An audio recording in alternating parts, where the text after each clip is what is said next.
Hello, good morning. This is the final talk of the what we can learn from ignorance, what ignorance can teach us, cycle of seminars that were promoted by the Institute of Advanced Studies of the University of São Paulo with Institute Question of Science.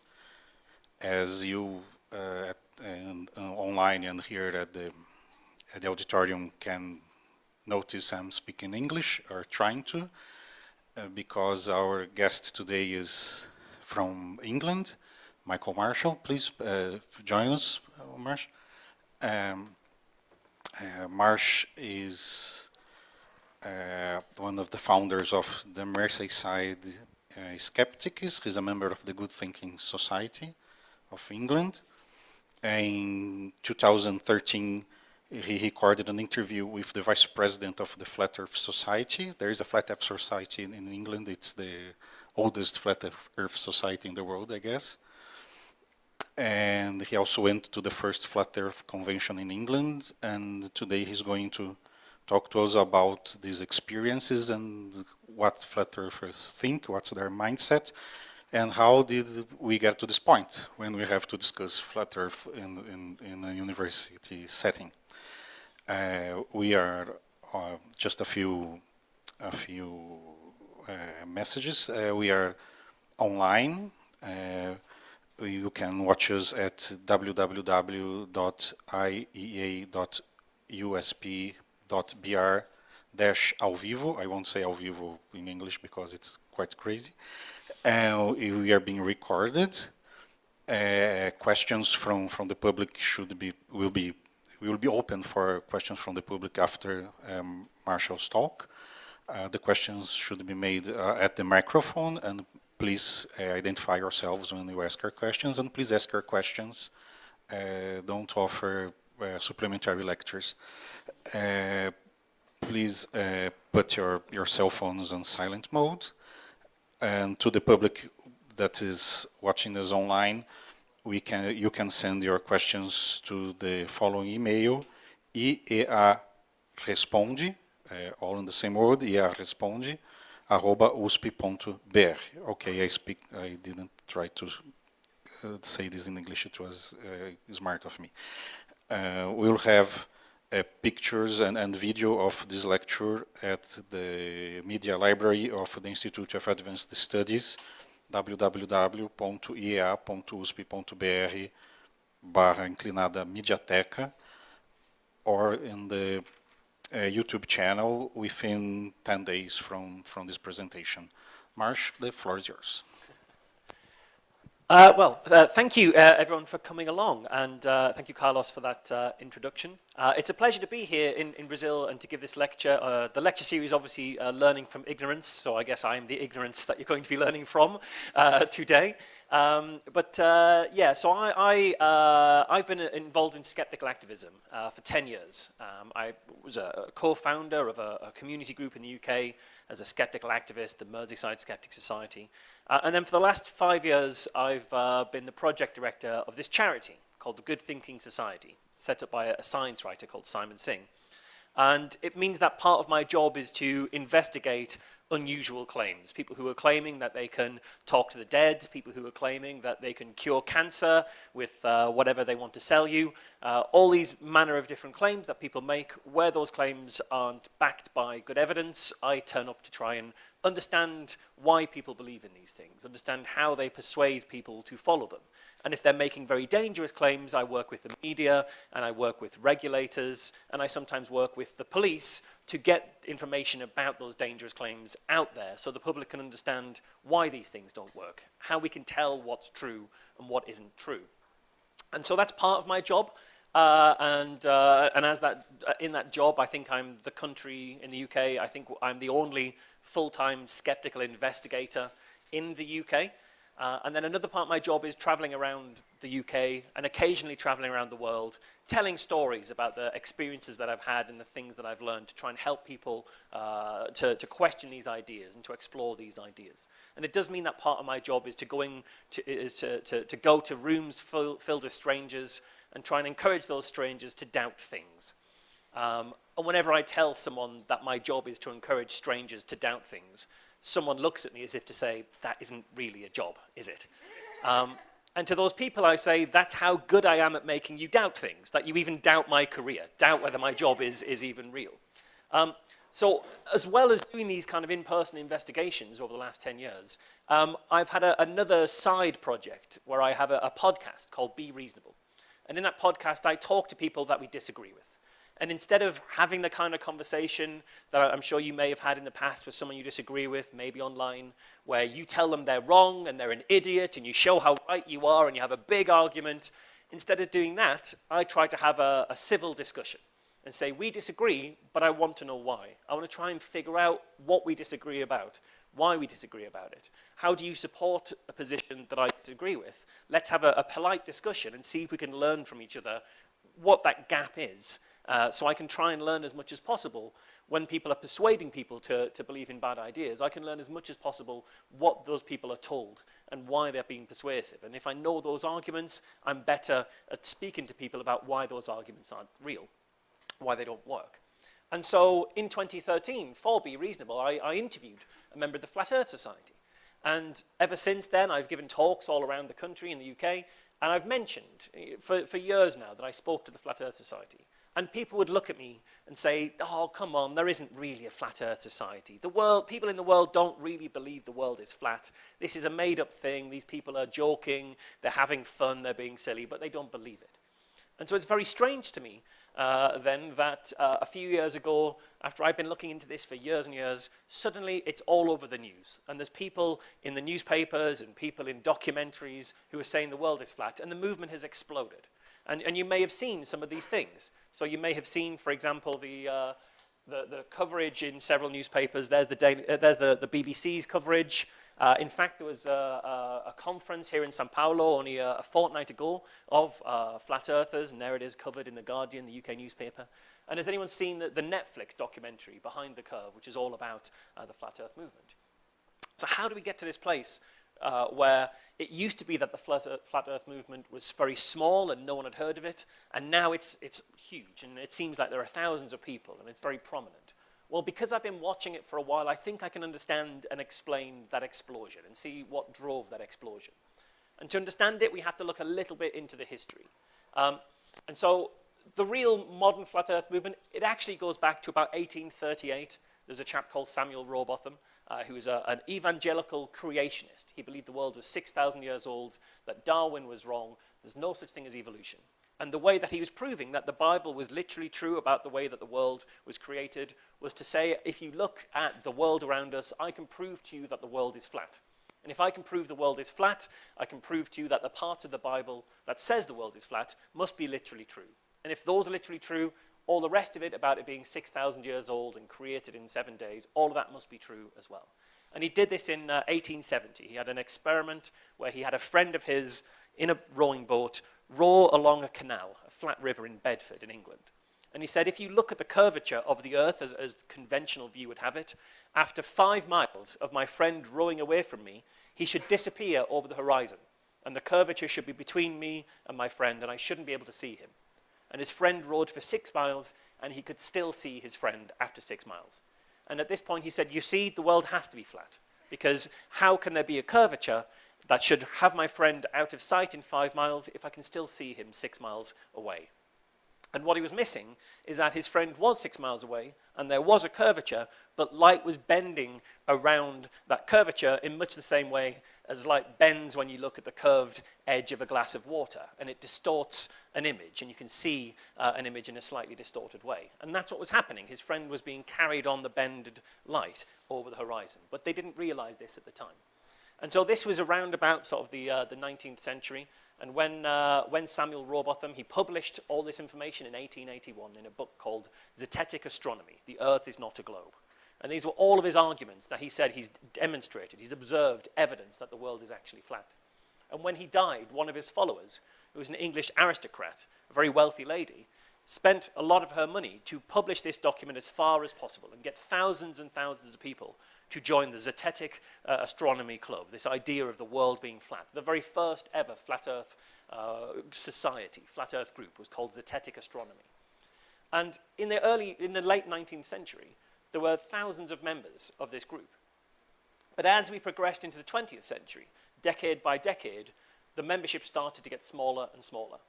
And I think one of the reasons it got smaller is as we started to experiment and invent and develop air travel, and people were able to get off the ground, the higher up you got, the more you could see the curvature, and the more you could take photographs from that area. And as you're getting into the 40s and 50s, and you're starting to get people going out into space and seeing photos of the Earth from space, people looked at this and said, obviously I was wrong, obviously the world can't possibly be flat, because I can see it's curved. And so Zetetic astronomy as a group died. It was almost completely gone. And then in 1956, this chap here, this is Samuel Shenton, who's an evangelical creationist, again, who believed the world was 6,000 years old. He reformed Zetetic astronomy as a group called the Flat Earth Society in the UK. First thing to be called the Flat Earth Society in 1956. And he died in the 1970s, 1971, and this chap here, Charles K. Johnston, an evangelical preacher from America, took over the Flat Earth Society, brought it to America, called it the Flat Earth Research Society of America, and used those original arguments from 1838 and 1881 to demonstrate again that the Bible was literally true, the world is 6,000 years old, because I can prove to you that the world is flat. And if I can prove that, I can disprove all of the rest of science wrong, because they're going on this fundamental assumption that I can prove to be false. And so in 2004, the Flat Earth Society was reformed after it had sort of gone almost entirely between the 70s and the 90s.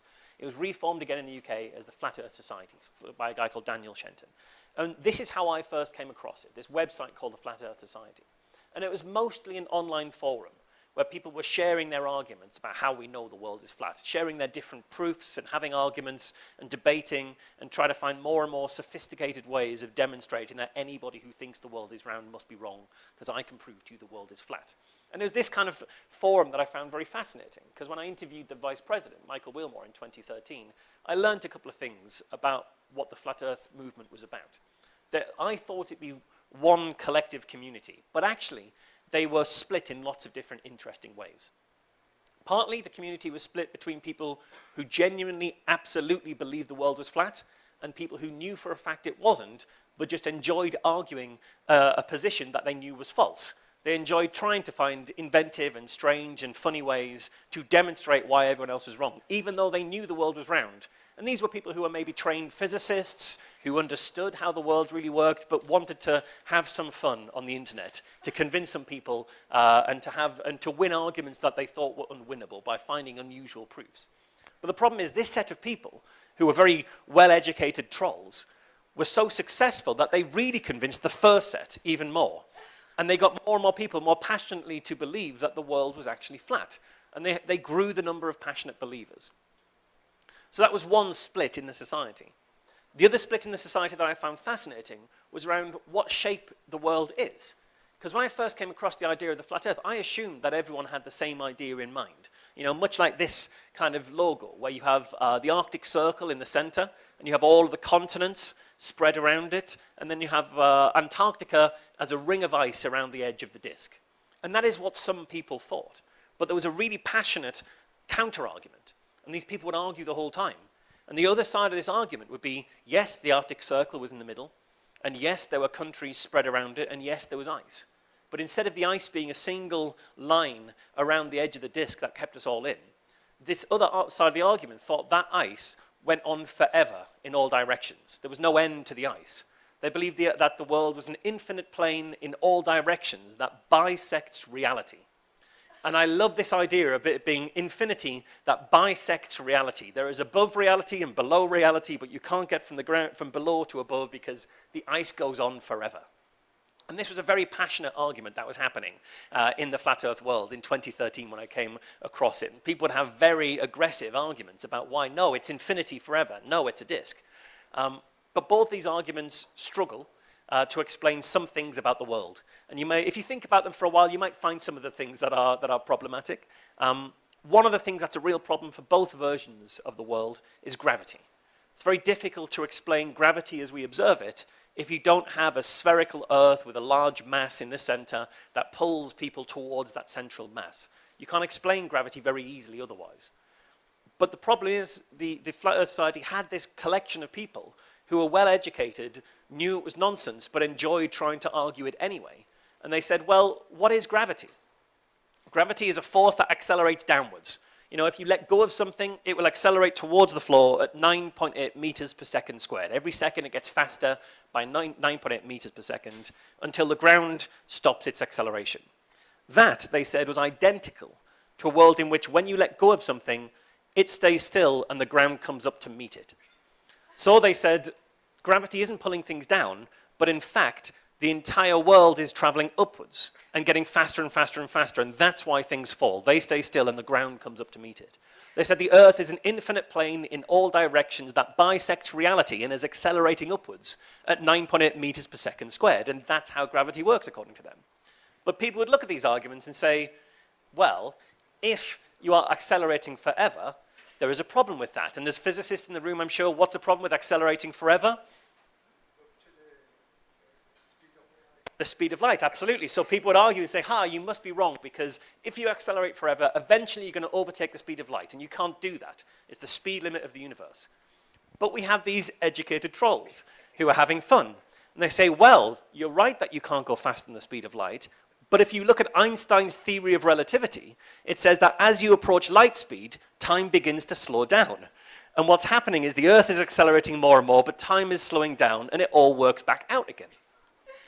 And so the problem here was, the people who would go in and try and argue that the world was actually round, they wouldn't think about any of these arguments before they started the argument. They would think, well, I know the world is round. I've never thought about it before, but I know it must be true. And therefore, I must be able to tell all these people why they're wrong. And they would go in and they would bring up points that would be the first thing you would think of if you were to argue with a flat earther. But what they would miss is that the flat earthers would also have thought about that, and they are still flat earthers. So they must have an answer. And so people wouldn't do the research to figure out the answers to their questions. They would go in and say, I know better than you, I can tell you you're completely wrong. And they'd lose the argument. And people would see people who were round earthers coming along and losing the argument, and it would persuade people that the world was actually flat. And so these arguments were actually getting more and more people to believe the world was flat. But it didn't go viral. There weren't thousands and tens of thousands of people. It wasn't all over the media.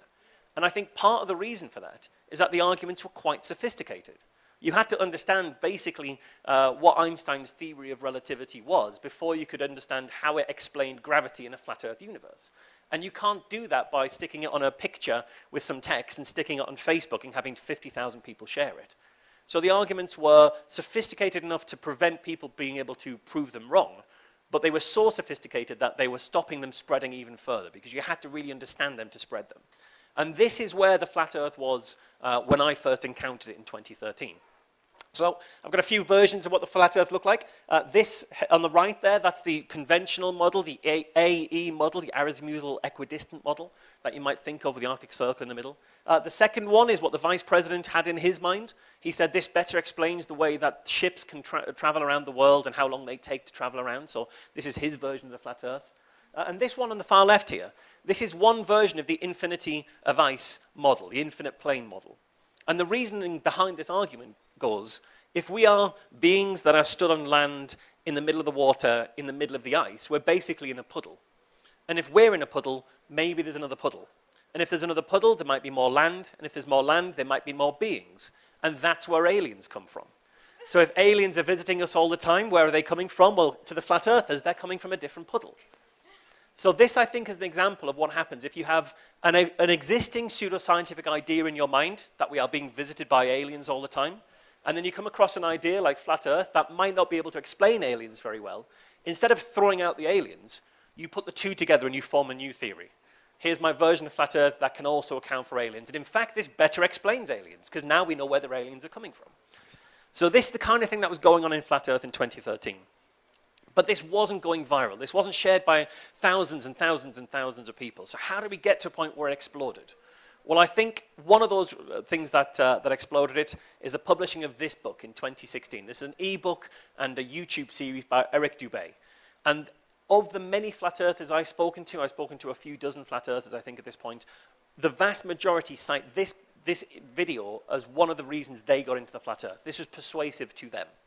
So this is 3 years after those arguments about Einstein's theory of relativity and the infinity of ice and gravity. 3 years, you'd imagine, of making their arguments more robust, more sophisticated, better. What are the arguments in this book? Well, the first argument is the horizon looks flat. Show me the horizon, I can't see a curve. You can't tell me that my eyes are wrong. When I look out across the water at the beach and I look across the sea, it looks flat. How can you tell me that my eyes are wrong? Basic observation tells me that I'm right. They said water always goes flat. This is the third argument. It comes up a lot with flat earthers. You can have land and it will be hills and it'll be valleys, it'll be lumpy, it'll be up and down. But water will always go flat. If you fill a bathtub with water, eventually it'll be completely still on top. And once it's still on top, you can measure that surface and they say it'll be completely flat. They say that water can't stick to a curved surface. If you have a bowl which has a curvature in the middle, the top of the water will still be flat. You can't get water to bend at all, according to these arguments. They say that rivers always run downhill, but if your surface is curved and your river starts here and the sea is there, the river has to go uphill to get to the sea. And the argument also says that in the southern hemisphere, where we are now obviously, if you have a river in the southern hemisphere and it has to go to the sea, it's going to go all the way uphill. And you can't have water run uphill, and therefore basic common sense tells you the world has to be flat because water can't run uphill. They say, what about experts? They say if you speak to a pilot about when their plane is traveling at a cruising altitude and they travel in a straight line, they say if a plane was genuinely traveling in a straight line, which is what pilots say is happening, if the world was curved and that was happening, what you'd see is this. The plane would take off and it would fly in a straight line off into space. So they say the only way for a plane to stay at a consistent altitude above a curved surface is if the pilot continually points the nose down to stop it flying off into space. But when you talk to pilots, they say there's never a point in the journey where they have to start pointing the nose down towards the ground again and correct their course downwards. And this, they say, is because the Earth isn't curved, it's actually flat, and when they travel, they're traveling in a flat line. They say, what about the movement of things through the air? They say if you shot a cannonball from north to south on a world that was spherical and traveling at 1,000 miles an hour to the west, what would happen if you're stood next to the cannon, is the second the cannonball leaves the cannon would spin away at 1,000 miles an hour, and the cannonball would carry on traveling straight. And so if you're stood next to the cannon and you're spinning with the cannon, you would see the cannonball leave the cannon and fly at 1,000 miles an hour in the opposite direction. And they say that isn't what happens, and that's because the world isn't spinning, and it isn't spinning because it isn't round, it's flat. They say if a helicopter was genuinely on an Earth that was traveling at 1,000 miles an hour to the west, the second the helicopter lifted off the ground to hover over the same spot, the ground would move beneath it at 1,000 miles an hour. And so to travel in a helicopter, all you need to do is lift up and wait for your destination to get to you, and then land again. But they say that isn't how helicopters work because they say the world isn't spinning, it's stationary, it's flat, as the Bible tells us. They say, this is genuinely argument 113, that if the world is spherical, countries in the southern hemisphere like Australia, like Brazil, they'd be upside down and people would fall off. This is the level of sophistication of their arguments. 189 is that the Bible says the world is flat and unmoving and therefore it must be. 191, well, Pythagoras, Copernicus, Galileo, Newton, Neil Armstrong, they were all Freemasons, therefore the world is flat. This is genuinely the level of argument in Eric Dubay's 200 Proofs. And I think what's interesting about this book is this is a hugely influential book. The vast majority of flat earthers I've met have said this is what changed their mind. This is what opened up their eyes to the truth. And I think the reason this book is so successful and this video series is so successful is because the types of arguments that it makes are, first of all, very easy to understand at a gut level. They don't go into deep and complicated formula or equations. They speak at a common sense level incorrectly, but they speak at what would be a gut level. And they cover all manner of different subjects. So if you are someone who is interested in basic observations and what you can see, there are arguments in there to say what you can see proves the world is flat. If you're already interested in conspiracy theory, there's arguments in there to say why the flat earth is actually a conspiracy theory. If you're somebody who believes the world is creationist, it was invented 6,000 years ago, created by God in 7 days, there are arguments in there to say, well, creationism tells us that the world is actually flat. And so it covers all these different types of communities who might be persuaded and gives them something that fits with what they believe. And I think this is why it's incredibly persuasive and why it's so influential. And this has been seen by thousands of people. It was very persuasive to the people that I've spoken to.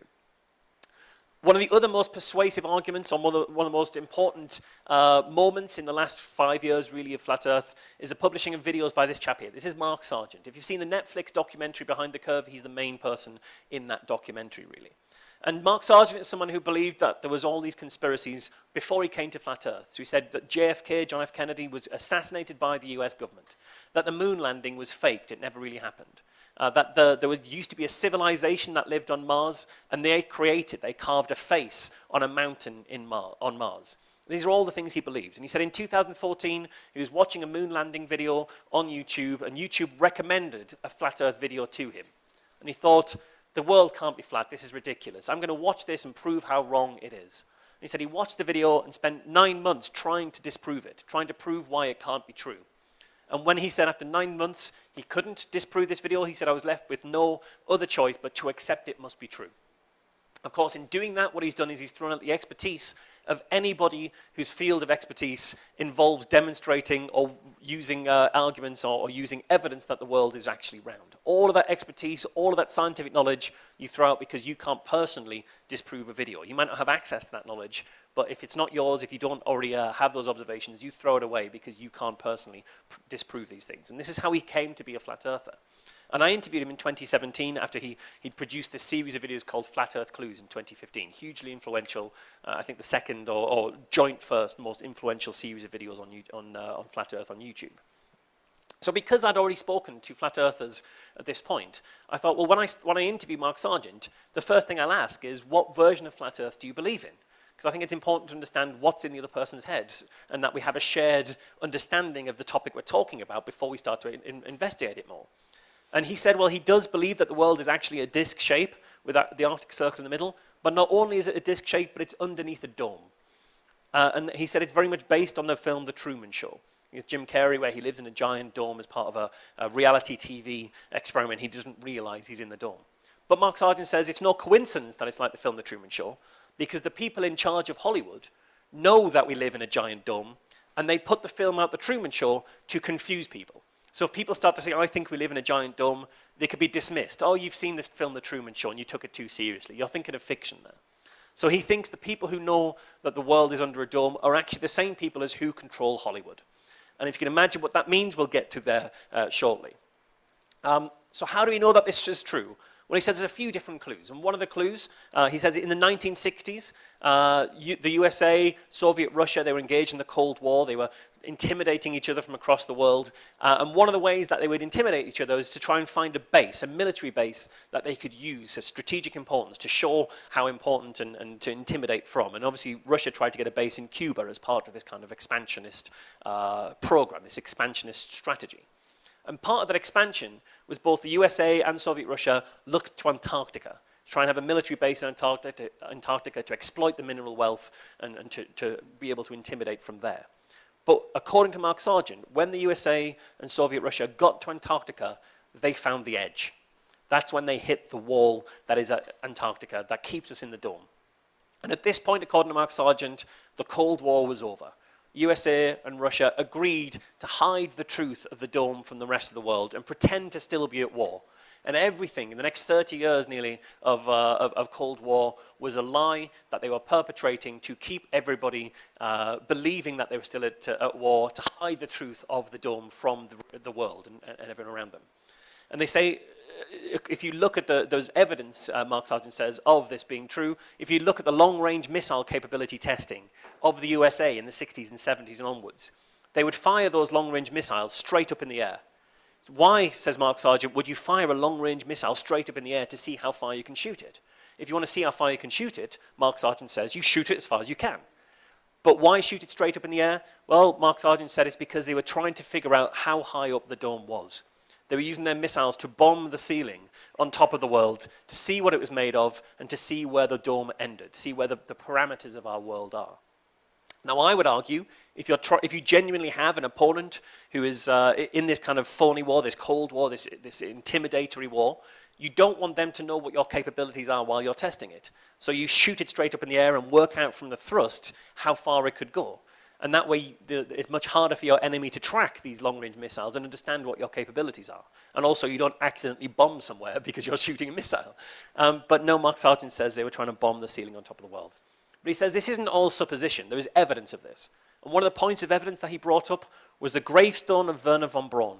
So Wernher von Braun is the rocket scientist who was smuggled out of Nazi Germany after the Second World War. It was his technology that led to the V2 rockets that were responsible for the Blitz of London and various other kind of blitzes from the Nazi expansion. And he was smuggled out of out of Germany into America under Operation Paperclip, and they used that V2 rocket technology, that Nazi rocket technology, to power the US space race and to get the US to the moon. It was his rockets that led to, or that inspired and drove that technology for the USA, which is true. But Mark Sargent says, if he was the father of space race, the father of rocket science, why does his gravestone quote Psalms 19:1? This is a dead giveaway. This is a clue as to what was really going on. Because Psalms 19:1 reads, "The heavens declare the glory of God, and the firmament showeth his handiwork." Well, the firmament is the biblical name for the lid on top of the world, the roof of the world. So why would the father of rocket technology on his gravestone have a reference to there being a dome, there being a roof on top of the world? This, says Mark Sargent, is proof that he's confessing from beyond the grave that all of that work after the war was a lie, and that everything he did was actually part of this giant hoax, and there's a lid on top of the world. Now, I would argue, actually, the quote is much more about the heavens declaring the glory of God for a man who saw his technology as the key to the heavens. It was his rockets that got us into space. And so he's saying, I allowed us to witness the glory of God from space. But no, Mark Sargent says this is a confession. Actually, there was a roof on top of the world, and he had to go along with it in order to get out of Nazi Germany. So once we accept that there's a dome on top of the world, what else does the universe look like? Well, according to Mark Sargent, there are no stars and planets out there in the solar system or out there in the universe. Those are projections on the dome or paintings on the dome, like in a planetarium. I gave this talk in Rio Planetarium last week, and I said Mark Sargent thinks we're just in a really, really big planetarium, and the stars look like they're very far away, but they're just painted or projected onto the curved dome of the world. He says the sun and moon do exist, but they're just outside of the dome, and they have their own separate light, and they move around independently. And I said, well, how do they move around? And he said, well, this is the important thing. At the moment, we can't even accept the truth that we're in a dome. They're hiding that truth from us. But if we accept that truth, we can start asking the big questions, like who put the sun and moon there and why did they do it? But we're not even allowed to accept the truth of the dome, so we don't get to the important questions, like what's beyond the dome and who's in charge of the sun. So at this point in the interview with Mark, I thought, I want to try and understand, how do you sense check? How do you understand, how do you question whether you're right or wrong, and what was Mark's standard of evidence? And could Mark change his mind on one of these ideas? And so I said to Mark, you used to believe in all these different conspiracy theories. Is there a conspiracy theory that you used to believe in, but you no longer believe to be true? So maybe that'll help me understand, can Mark change his mind? And we can start in that avenue. And he said, yes. And he said, I'm glad you asked me that, because I used to wonder, why were all these different conspiracy theories all true? And then I realized it all made sense, that the US government killed JFK because they knew we could never get to the moon. We'd have to hoax the moon landing because we can't get to the moon because there's a dome there because the Earth is flat. So once you understand that the world is flat, all of the other conspiracy theories make sense. It's like it's the key to all the other conspiracies. But he said, except one. There's one I no longer believe in, and I believe it's so false that I need to meet the person who invented it to see why he came up with it. He said, I no longer believe that there was ever a civilization on Mars. And I said, yes, but that's because you no longer believe in Mars.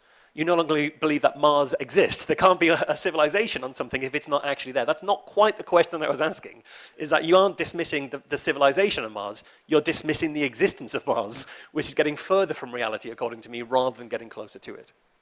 But Mark Sargent's work has been hugely influential, and the flat earthers that I meet, he's the father, really, of the most modern flat earth movement. And this is one version of what the flat earth might look like according to Mark Sargent under the dome. This is taken from his website. I don't think he thinks this is literally true, but this is a drawing of the kind of thing that might be true, an under a dome version of the world. And so this was becoming huge on YouTube. And what was happening is that people who would view moon landing stuff on YouTube would be recommended these videos about flat Earth. And if they viewed one of these videos about flat Earth, they'd be recommended another one. And the more they watched, the more they were shown by YouTube, because YouTube just wanted them to keep watching YouTube. Didn't care what they were showing them, so long as you're putting the hours in, sat in front of YouTube.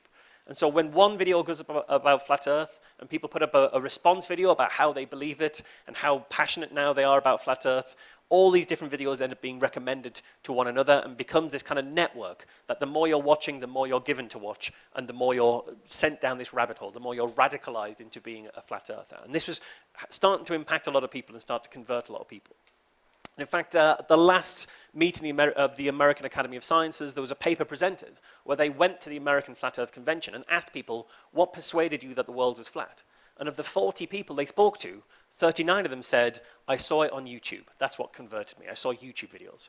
And the 40th person said, my son told me about it. He saw it on YouTube.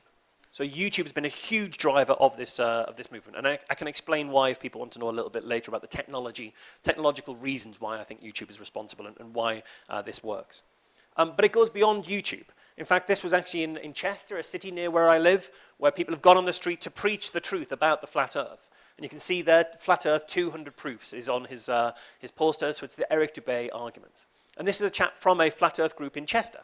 And if you're anything like me, and you're interested in these kind of things, when you find out there's a Flat Earth group that meet 20 miles away from where you live, you go along, and you meet these people, and you go and sit in the pub, and you have drinks with them, and you try and understand what they're about. I didn't go to tell them why they were wrong. I didn't go to tell them why I was better than them or superior to them. I went to understand what brings people together around this idea. How do people justify this idea to themselves? What do they talk about? And I found some fascinating things out. I was told, first of all, you can never trust any experiment you haven't personally done. Information someone else has come up with could be compromised, you can't check it, you can't be sure it's true. So only trust the experiments you can personally do. Which is very handy if it means that you can dismiss anything done in space and anything done at the Large Hadron Collider, anything done with any technology you haven't got in your kitchen, you can dismiss. But it's this idea of elevating your own personal observations, your own personal logic above anything anyone else can do. Anyone else's expertise means nothing compared to what you can figure out for yourself. I was also told you can never trust photographs. Show me a photo of the world from space, they would tell me, and I'll show you a composite image. I'll show you a Photoshop job. I'll show you a con. I'll show you a hoax. Because you can't trust where those photos came from. Digital media is too easily manipulated. You don't know who put it together, what their agenda was, what work they've done to it. You can never, ever, ever trust photographs. Whereas YouTube videos, you can trust. In fact, here's this YouTube video that proves the world is flat. In fact, they would say to me, here's a YouTube video of an experiment someone's done that proves the world is flat. And I said, well, have you done this experiment? No. So, well, what happened to not trusting experiments you haven't personally done? What happened to not trusting digital media because it can be manipulated? When it comes to being something that supports your own argument, the standard of evidence was much lower. And I think this is something that we're probably all guilty of in some way. You know, when we're having arguments, the thing we find that agrees with what we think, we don't question it as much as the thing we find that disagrees. You know, and if you're having an argument with someone online, how many times have you gone to find the first link that proves you right? Whether you've fully read it, whether it's reflective of the best available evidence. No, it agrees with me, have that, I'm right, you're wrong. I don't need to investigate this. It fits with my own personal beliefs. And I think we see this in Flat Earth in a much, much bigger way. I was told gravity doesn't exist. There is only density. The reason you stick to the ground is because you are denser than the air. Very similar way to if you had a very light liquid and you poured a heavy liquid into it, the heavy liquid would sink to the bottom. It's happening because of density, which is true. But the reason density works that way is because of gravity. Gravity is the reason that heavy things fall, whether they're liquids in density or not. So they're not interrogating their ideas fully. They're finding something to dismiss what everyone else thinks as easy as possible. And I think we see this an awful lot. We were told again, water always finds its level. Water always falls flat. It never ever curves. It never bends. You can never get water to bend. This was happening in a pub. And I did at this point in the conversation when they said, water never ever bends, you can never show me water bending as a result of gravity or anything like that. I did say to them, if you want to see water bending as a result of forces exerted on it and bending as a result of pressure, follow me to the bathroom and I will demonstrate it very visibly. They didn't take me up on that particular argument. So this was the Flat Earth meeting in a local pub, but it actually, as you guys probably already know, it gets much bigger than local pub events. And in fact, just last week, there was FlatCon Brazil here in Sao Paulo. 400 people attended. Unfortunately, I wasn't here for that. I arrived a week too late, which is a shame because I would have loved to have gone. My wife wouldn't have enjoyed going, but I would have loved to have attended this convention. But you can see from their own report on Facebook the kind of arguments that were being made. They said, shouldn't we feel the earth moving? If it's moving, we should feel it. This is straight out of Eric Dubay's 200 Proofs. They're saying, how do creationists who still believe in a spherical earth explain the flood? The ball can't be filled with water, there's no way. So it's very clearly making it clear that the flat earth movement is still at its heart a creationist argument, that the world is 6,000 years old, invented as described in the book of Genesis. And here we have Jorge Martin saying there is no global warming because there is no globe, bringing another conspiracy theory in. And this is something we see all the time. It's not just one conspiracy theory that the world is flat. As we'll see in a moment, it's all these other conspiracy theories are part of it too. But I didn't go to FlatCon Brazil. I did go to the UK version of it in April 2018. There was 160 people in the room when I found out about it. Of course, the first thing I did was buy a ticket and go along to spend 3 full days in a hotel in Birmingham hearing about why the world was flat. And it's one of the most fun weekends I've ever spent in my life. It was genuinely fascinating. It was my wife is taking issue with that. We've had lots of fun weekends, but this is one of the most fun weekends I've ever spent. And I went there again, not to tell people how wrong they were, not to tell people how much better than them I was. I want to try and understand, what do people talk about? How do people justify this? How do people explain this to each other? What brings people to that world? I want to tell you a little bit about what I experienced there, because I think it helps illustrate what the Flat Earth movement is about, I think. So one of the speakers was Iru Landucci. He also spoke in FlatCon Brazil last week. He's an Argentinian conspiracy theorist and YouTuber. He's put videos up all about the New World Order, 9/11 truth, anti-GMO, anti-vaccines. He's been a flat earth believer since 2014, which curiously is after I first found out about flat earth world. I haven't met, I think, any flat earthers who've been looking into the flat earth movement as long as I have. It's quite a recent phenomenon, even amongst the biggest speakers. And here's Iru talking on Argentinian television about Tierra Plana, the flat earth. So Iru was fascinating for a couple of different reasons. First of all, there was a mix-up with Iru's timing. He thought he had 2 hours to give a presentation when he only had an hour. And the organizer introduced him by saying, oh, we had this confusion, but we've sorted it out. He's going to give his talk in 2 halves. And so Iru gave the first half of his talk on Saturday morning, and it took about an hour and a half. And he gave the second half of his talk on Saturday afternoon, and it took an hour. And then he gave the third half of his talk on Sunday morning, and it took another 2 hours. So there was a huge amount of material here. But what was interesting was, of all the material that was being presented, a huge amount of it had nothing to do with the flat earth. It had to do with all these other ideas. So for example, he said that the UN, United Nations, is a front for the one world order, the one world global government. And we know that this is definitely true because if you look at the Spanish name for the UN, it is the ONU. And the ONU backwards is UNO, which is Spanish for one. So this is proof that the UN is a front for the one world order because the reverse acronym of it in Spanish is the same as the Spanish word for one. And this is a dead giveaway, this is a clear clue. Now, I was at this convention with a friend of mine. At this point, she did lean over and says, does Iru realize that UN is already French for one? Because you could have cut a lot of that logic out if you switch language and start looking at UN in French, because un is French for one. So you could have shortcut all of that logic by picking a different language. He said if you look at dinosaurs, the reason dinosaurs, you see pictures of them, they don't look real. The reason they look like a mix of alligators and rhinos and giraffes is that the artist that was paid by the one world government to invent dinosaurs drew from those animals as inspiration. So it's not because there is a familial relationship through evolution over millions of years that mean these animals are related to dinosaurs. No, it's nothing to do with that. It's because the dinosaurs were invented. And they were invented because the world is 6,000 years old. And the Bible's literally true. And therefore, we can't have ever had dinosaurs. There hasn't been enough time. So we're going straight back to creationist arguments here. He said that the protocols of the Elders of Zion prove that the Jesuits are in control and they intend all these malicious things about the world. If you want to know why the one world order is being run, and all these wars are happening and all these disasters and tragedies and evil things are happening, it's because it's all in the book, The Protocols of the Elders of Zion.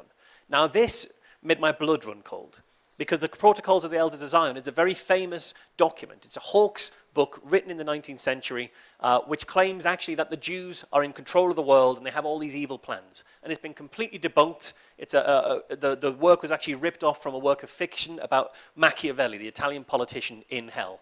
It's a work of satirical fiction about him in hell. And it was ripped off from that and labeled as being a transcript of a meeting of the elders of Zion, the elderly Jews who run the world.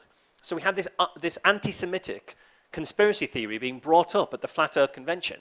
And what shocked me is nobody seemed to be concerned about that at all. When we're now hearing about how there's this anti-Semitic conspiracy ruling the world, making all the evil things happen, nobody seems to be concerned. I thought I'd be there to hear about how the world was flat. I'm hearing all this other stuff. He also said that if there's any atheists there, I'm an atheist myself. He said, I might think, he thinks that atheists might think they don't worship a god, but actually atheists come from the word athos, which is a Greek mountain god. So that atheists are actually secretly worshipping a Greek mountain god called Athos. And that worship might be so secret they don't even realize. It might be secret from themselves that they're doing it. Now, the word atheist doesn't come from athos, it comes from a-theist. But we saw this kind of manipulation of language all the time. And this was endemic of a certain type of flat earth argument, which was just throwing all sorts of things out there. All sorts of ideas, all sorts of conspiracy theories, not backing things up by evidence, not doing rigorous research, rigorous study, just throwing ideas out and proclaiming them as facts.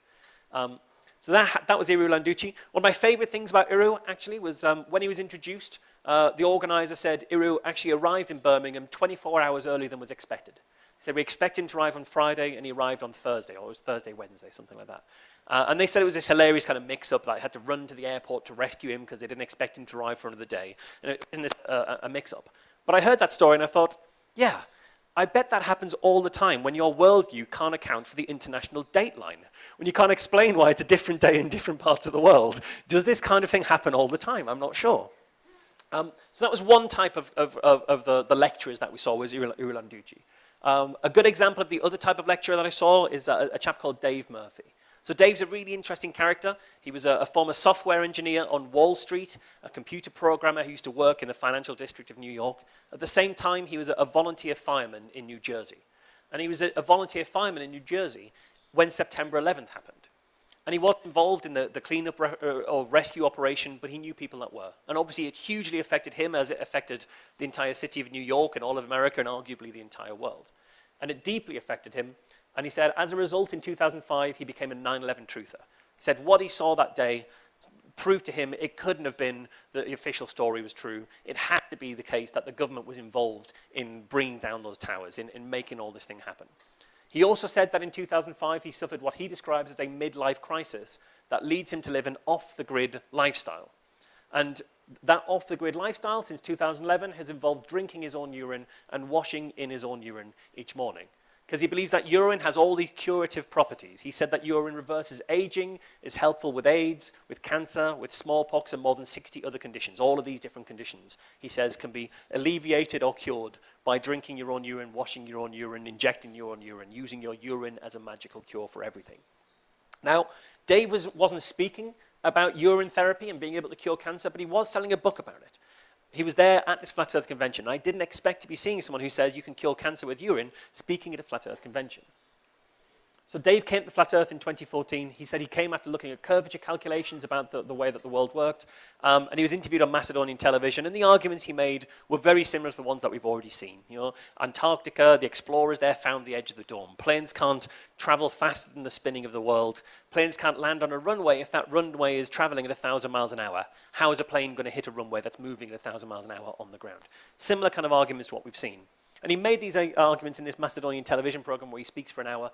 And this interview on YouTube is the third biggest thing, I think, the third most influential thing of getting people to believe that the world is flat. Many of the people that I met at the UK Flat Earth Convention came there because they saw this video of Dave explaining to it. And what happened with this video is you had the host was not prepared to have these kind of arguments made. They thought, we'll interview a flat earther, but they hadn't really looked into flat earth arguments to understand what arguments were going to be made. And they were blown away by the types of arguments being made because they hadn't really done the research in it. And then the last type of speaker I want to talk about is Darren Nesbitt. Darren Nesbitt, I think, is the most fascinating speaker that I've met in the flat earth world. So again, he was a conspiracy theorist who believed that 9/11 was an inside job, the Illuminati were in control of the world, the Boston Marathon bombing was a false flag operation perpetrated by the people who run the world. He became a flat earther in 2015. I interviewed him in 2018. And the reason I think he was so fascinating were that the types of things he was saying to the audience I thought were entirely unexpected. First of all, he told the audience the most important thing is be your own authority. Don't listen to the authority of other people. Just because they've got an impressive job title or an impressive job or an impressive amount of authority, it doesn't mean that they're right. Question it for yourself, which I thought was exactly what I would tell a flat earth audience. Don't just listen to people's authority. Look into their arguments. See if those arguments work. He also said do evidence-based skeptical research. That's exactly what I would tell an audience of flat earthers. Do evidence-based skeptical research. Look at the evidence. Be skeptical. Look into whether these things actually work. So his two mantras were exactly what I would tell that exact same audience. The other thing he did that I thought was utterly fascinating was he shared what he described as the flat earth questionnaire. A list of 10 questions you should ask yourself if you're a flat earther. And the questions were yes or no questions, where it was things like, do you find more and more that you can only socialize with people who accept the truth of the flat earth? Do you find more and more that your conversations with people keep coming back to the flat earth? Do you find yourself believing that most people's problems would go away if they just accepted the truth that the world was flat? And you can see in the audience, as he's asking these questions, people are smiling and nudging their friend and acknowledging themselves. They can see themselves. They're saying yes to these questions. These questions describe their lives. They can see themselves here. And once there's enough of a murmur gone through the audience and enough of a sort of laughing and giggling as that everyone recognizes themselves in these questions, Dave points out that these 10 questions are the red flag questions that you may be in a cult. It's a cult questionnaire. If you're saying yes to these questions, these are signs that you might be in a cult, and you should investigate whether what you believe is actually a cult belief, which I thought was fascinating for a flat earther to be bringing this up to flat earthers, that flat earth may be a cult. But he's still a flat earther. So I think there's something very interesting going on with Darren.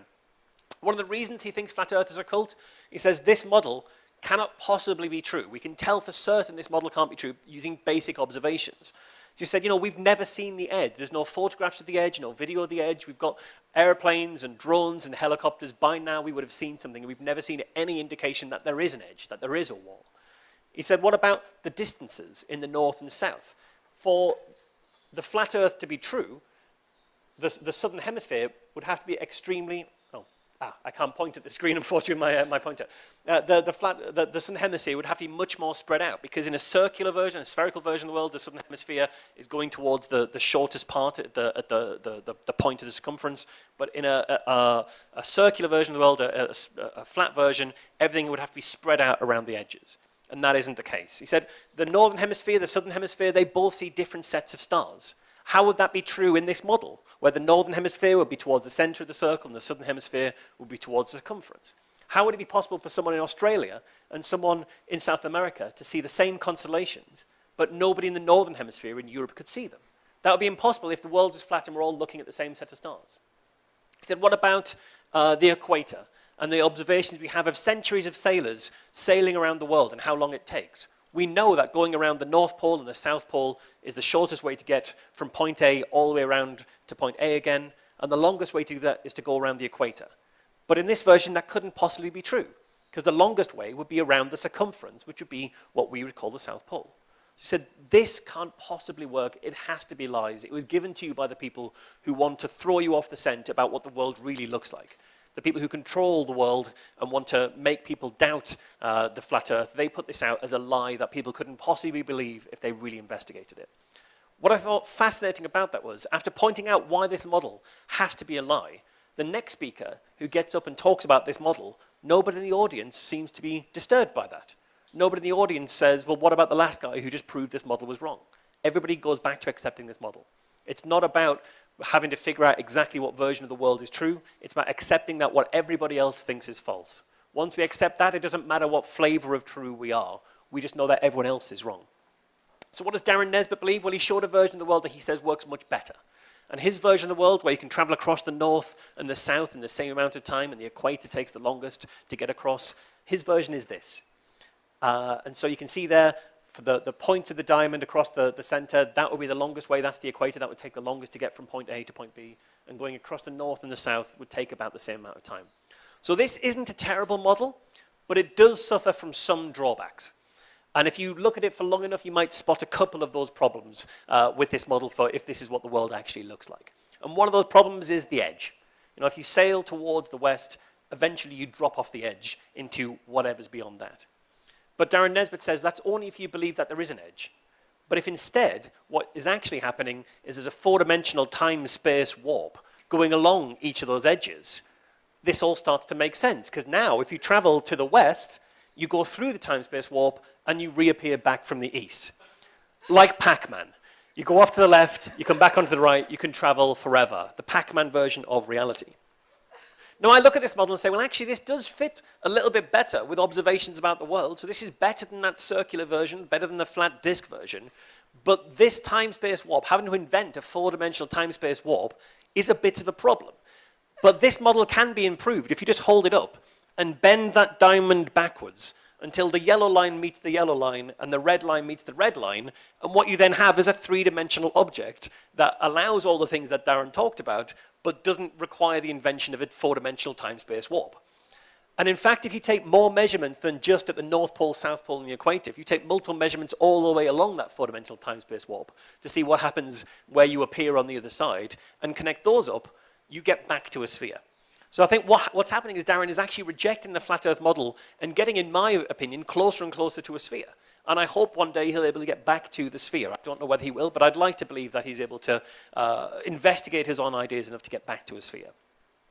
So those are some of the different types of speakers and some of the different ideas that we saw presented at the Flat Earth Conference. But how do we know that these aren't true? What about those arguments that flat earthers make that seem so persuasive to people? How do we explain some of these things? Well, I think I can explain a few of them. For example, this is from a flat earth meme. This flat earth meme is called "Show me the horizon, show me the curvature. Where is the curve?" In this image, it's very clear that the horizon is very clearly flat. This is straight from their literature, straight from their memes. But even in their image, if we apply a ruler, you can see there's a curvature. It meets in the center, it doesn't meet right at the edge. There's very clearly a gap. It's just that the curve is very, very subtle.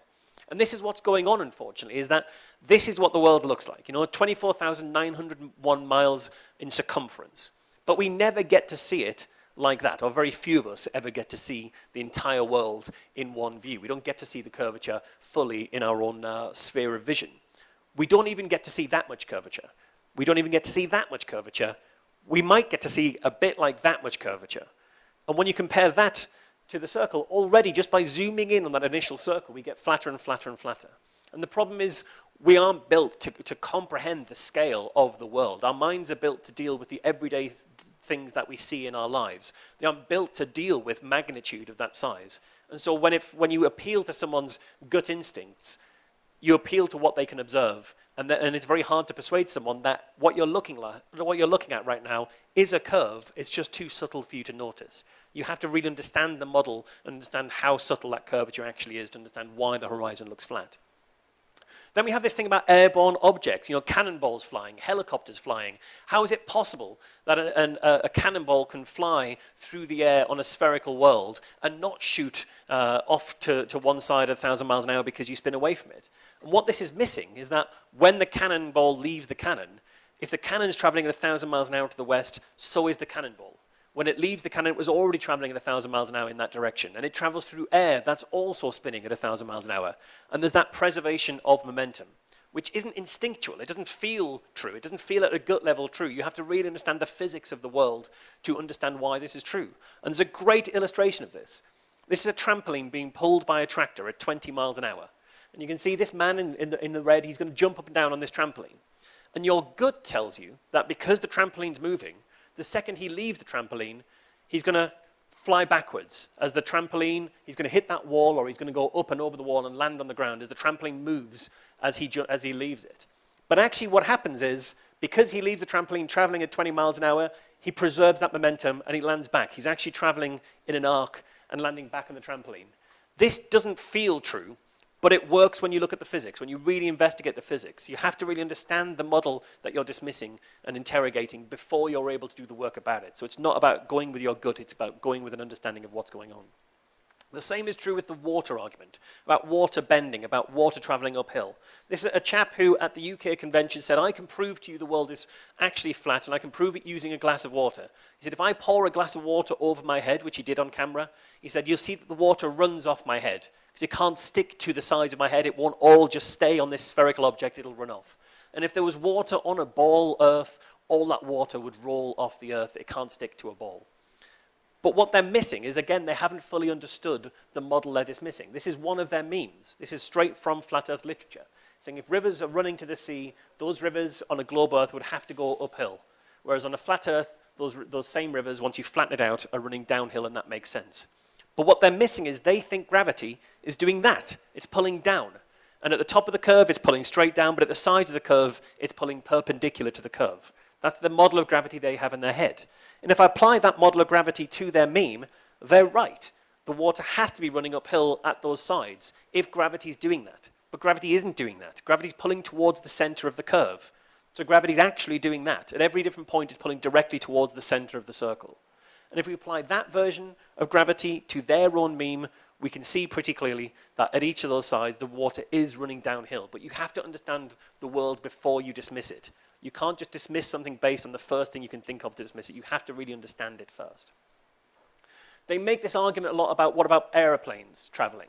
They say this is a flight from Sydney to Santiago, and it refuels in America.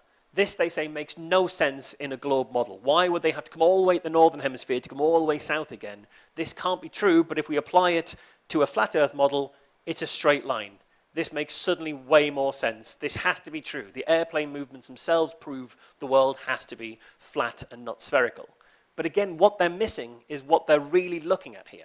Are they looking at planes that are just refueling, or are they looking at planes that are also changing their passengers? Because how many people are going directly from Sydney to Santiago or back again, or how many of them are trying to go from Sydney to America or Sydney to Europe, and they're using America as the place to interchange? And that's what's actually happening. They change their passengers. And actually what's really interesting is since that meme was created by flat earthers saying the only way to get from Sydney to Santiago is via America, it's no longer true because it turns out more people want to go from Sydney to Santiago, that it's now commercially viable, and Qantas flies directly from Sydney to Santiago, a direct flight, and the direct flight only takes 14 hours because it takes a shortcut over Antarctica, over the Arctic Circle, and is able to shorten the flight in that way. So what have I learned from spending time with flat earthers, from investigating this movement, from trying to understand it? Well, I think I've learned a few things. It's very easy to say that these people don't care about science, and I think that's false. I think they do care about science. It's not that they reject the idea of science. I think they want to be scientific. I've met flat earthers who are doing scientific experiments. You know, they're putting cameras in their gardens on tripods to watch the way the moon moves across the sky, and then to plug those calculations into the official figures and compare them to what the moon should be doing. And when they find a discrepancy between their figures and the official figures, they say that's because the official figures are lies because the world isn't actually round, it's flat. What they're missing is the methodology they're using isn't very accurate. They may have moved the tripod slightly. They may have slightly refocused the camera. Their measuring isn't fully accurate, but they're trying to do something scientific. They maybe aren't very good at investigating their own models and understanding the flaws in their methodology, what they're trying to measure and how it measures it. But they are trying to be scientific. I think it's not about rejecting science, but I think this movement is much more about value systems and beliefs and rhetoric. It's these ideas of common sense arguments that hit you in the gut before they hit you in the head. They make you feel like the answer's right before they make you think about the evidence for it. And I think with a lot of people, they come to the flat earth movement because it fits something in the way they already saw the world. So when you ask them, why do you think the world is flat? And they talk about curvature calculations. That isn't why they think the world is flat. That's how they continue to justify thinking the world is flat. They think the world is flat for lots of other reasons, because they believe the world is 6,000 years old and the Bible's literally true. Or it might be because they believe that there is an Illuminati in control of everything, and that the fact that the world is round is just another of the lies that they tell you. That's why they believe the world is actually flat. And that the reasons they tell you is just how they try and persuade you and how they justify themselves. But for a lot of people, you get to your conclusion, and then you find the evidence to justify why you made that decision, why you made that leap. I think that's what's going on here. I think YouTube has a massive role to play, and I can come to that in the questions if people are interested. What I've learned is there isn't one flat earth belief. We might think that the world looks like this to a flat earther, but actually there's multiple different models. There's a circle earth, the infinite plane earth, the enclosed world, the diamond world. One guy I met thought the earth was in a giant cosmic egg shape. I could have gone on for a long time about that idea. If you're going to speak to a flat earther and try to get them to question the version of the world that they see, you first have to understand what version of the world they think about. There's no point talking to someone about the disk world when actually they believe in the infinite plane world, because your arguments will make no sense, because it won't be about what they have in their head. You have to listen to people and understand them before you can start to argue and debate and converse with them. But it's also important to understand that flat earth isn't just one belief. Yes, you believe the world is flat, but you also might believe that the Bible's literally true. The world is 6,000 years old, that Satan is everywhere, that Satan is in control of NASA, that the Illuminati and the New World Order run the world, and that they may or may not be Jewish in doing so. That vaccines are evil, that medicines, alternative medicines and cures for cancer are true, that chemtrails are poisoning us, that fluoride's poisoning us. All these things exist together. And if we see flat earth in isolation, we miss the bigger picture. I think the bigger picture is it's not about accepting a belief. I think it's much more about rejecting the mainstream belief, rejecting the conventional view of the world. Everyone else is wrong in the way they see the world. They are the sheeple. They are the followers, and I've got this knowledge, and I'm part of the community that has access to this secret knowledge, access to this, the real truth of what's going on. My eyes are open. I've taken the red pill. I think that's what's going on here much more. I also think people come to the flat earth belief for lots of different reasons, and for some people, some of those reasons might be because of a traumatic event, a personal crisis. And I think we shouldn't dismiss that, and we should be sympathetic and empathetic when we talk to people for that reason. There are people that I've met who I think, and I haven't spoken about today, who I think who come to the flat earth belief at a time in their life when they were experiencing a personal crisis, and they felt like there was nothing they could connect with. And then they came across this idea, and it spoke to something in them. And when you meet someone who's been through a crisis or even a mental health crisis, it might be that they are completely cured of that. They're completely over the issues that they had. But during the period of crisis, they've changed the direction they were heading. And now they're perfectly fine again. They don't realize they're heading in a completely different direction. And I think we have to understand that there is a personal element to this and be empathetic towards that. And I think the overall take I have is that if we want to try and reach people, and the reason I'm a skeptical activist is I want to try and reach people. I want to try and increase the level of critical thinking in the world, increase the level of people who are trying to access as best as we can the reality around us based on evidence. And I think if we want to do that, the way we can do that is by understanding, not by mockery. I don't think people change their mind because you've called them names, because you've told them how superior you are to them, how inferior they are to you.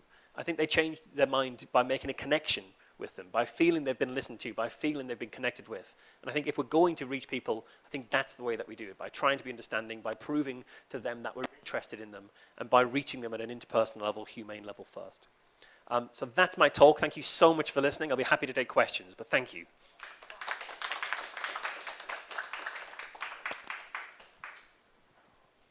Thank you a lot. It was a very lots of information, a very enlightening lecture. I believe everybody here was as blown off as I.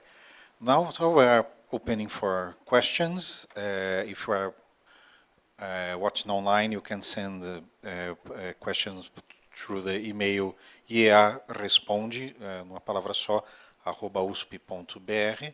And for questions from the audience, please.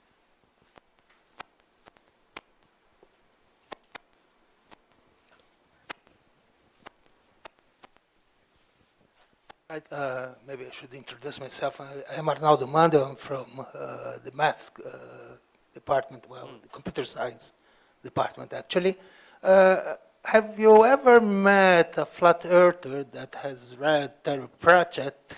And in that case, whether they find it inspirational or heretical? So this question does come up quite a lot, and I have to admit, and this isn't a good thing to admit, I've never read any Terry Pratchett. I'm aware that they have the Discworld idea. I think they will have read it. And I think, I'm not sure, they have multiple different views on it. Some might say, well, you know, they're drawing on truths to make a fiction. Others will say, well, they're just ridiculing us with these ideas because they know it's true and they want to sort of suppress it. But others might think it's a work of fiction and enjoyable. But yeah, I don't know how they personally feel too strongly about it.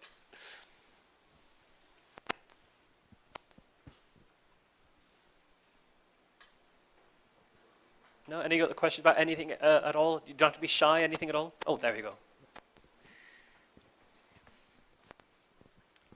So, hi, my name is Pedro. I'm a philosopher, and I'm interested about what you thought about technology's roles, especially about YouTube. You mentioned that. So, what do you think about YouTube's roles in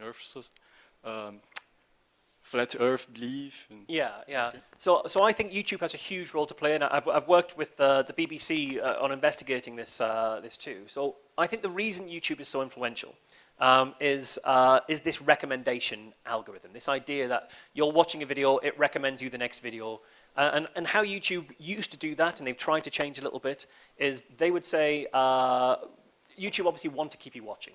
Their business model is how many hours are being watched all the time. It allows them to sell more expensive advertising to say millions of hours per day are being watched. So the more time you're watching, the better.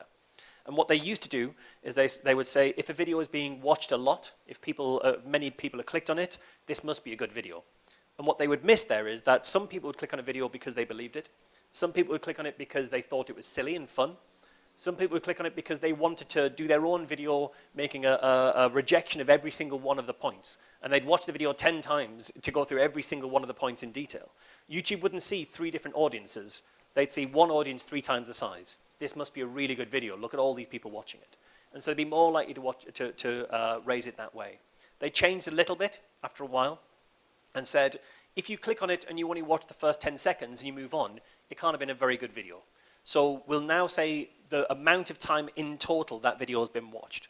So if you have an hour-long video and you have lots of people making it all the way to the end, that's much better than lots of people watching a series of 5-minute videos. So the long videos that you make it to the end of, even if you're watching it because you want to say how much fun it is and how silly it is, or if you're watching it because you want to debunk every single argument, you're going to watch all the way to the end to do that. And so you're still giving all this attention to this video.